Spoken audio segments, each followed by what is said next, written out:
Clutch plate सोने वास्ते देखिए ये चीज पैड होने वास्ते देखिए ये खोलेंगे हम पैड के बाद क्लच प्लेट ये सब खोलना होता है पैड पाना वास्ते है। कोई ना, उसको जितना पैसा देता उतना तेरे को पैसा दूंगा, ठीक है?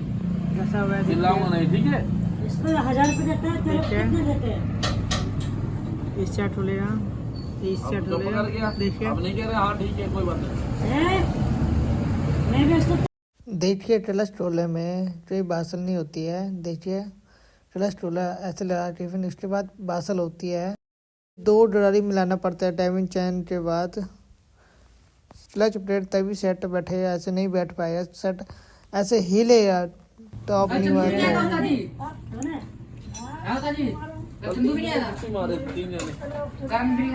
देखिए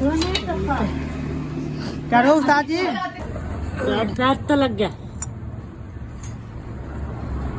देखिए गाइस हमारा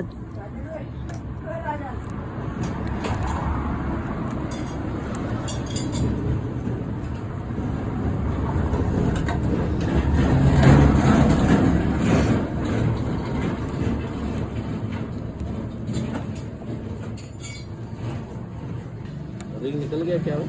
नहीं हाँ? नहीं सही तो है जरा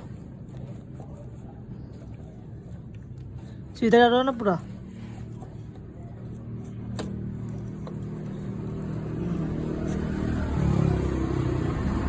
पैड भी उसका ही धार होता है। हाँ भाई घर हाँ? तीखा सा लगता है साला। इसलिए बताऊँ चैन चलता है वो तिरछा जा देता है ना उसका। पैड भाग